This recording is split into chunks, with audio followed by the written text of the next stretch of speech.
A lot of people believe that if they have beneficiaries listed on their accounts, they do not need an estate plan. They have a beneficiary on their life insurance, their retirement accounts, and maybe even their bank accounts. So they think everything is covered. But here's the reality. Relying only on beneficiary designations can leave major gaps in your succession plan. And in some cases, it can create serious problems for your family. Today, I want to walk you through what beneficiary designated accounts do, where they work well, and where they fall short. Let's start with what these accounts are. Beneficiary designated accounts are accounts where you've named someone to receive the asset when you pass away. This includes things like retirement accounts, life insurance, and payable on death bank accounts. When you pass away, these assets transfer directly to that named beneficiary. They typically avoid probate, and the process is often straightforward. The reason people rely on these accounts is simple. They are easy. You'll fill out a form, name a beneficiary, and you're done. There is no need to create additional documents or structures. It feels like a complete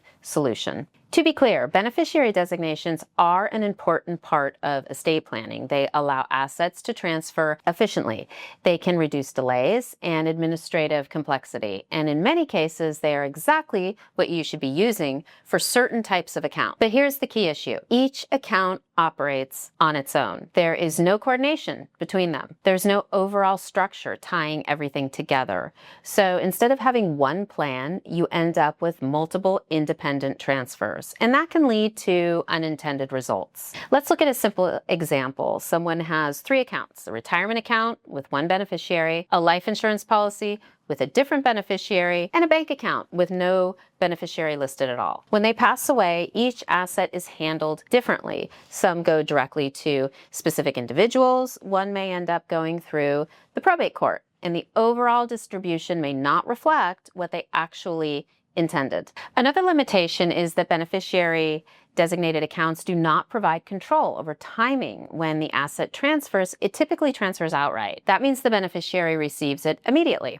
There is no ability to stagger distributions or guide how the funds are used. For some families, this may not be ideal. This becomes especially important when minor children are involved. You cannot simply name a minor on a direct beneficiary because minor children cannot inherit property. A court process will be required to manage those funds. So relying on beneficiary designations can create complications instead of avoiding them. Another consideration is protection. Once the asset is transferred, it belongs fully to that beneficiary. If they face issues like creditors, divorce, or financial challenges, those assets could be at risk. There is no built-in protection to help manage that exposure. I also see situations where beneficiary designations are outdated. For example, someone names a beneficiary years ago and never updates it. Life changes, relationships change.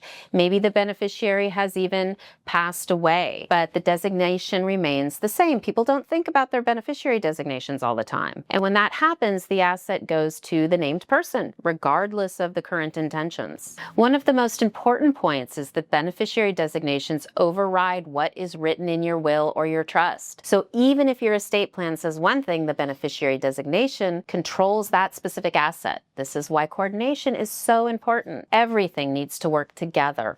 In many cases, a more complete plan involves combining beneficiary designations with a structured estate plan. For example, naming a trust as the beneficiary in certain situations. This allows you to maintain the efficiency of direct transfers while also adding structure and control. If you are relying on beneficiary designated accounts, here are a few questions to ask. Are all of your accounts properly coordinated? Are your designations up to date? Do you need more control over how assets are distributed? And does your current setup fully reflect your goals? Because relying on simplicity without structure can create gaps. If you have accounts with beneficiary designations and you want to make sure everything is aligned properly, that is something worth reviewing. At Allenby Law, we help clients coordinate all parts of the estate plan so everything works together. We look at your accounts, your documents, your goals to create an estate plan that is clear and complete. If you would like to review your situation or explore your options, you can reach out to us for a consultation. Because estate planning is not just about what happens to each asset, it is about how everything works together. And if you found this helpful, follow along for more insights on how to protect your family and your future.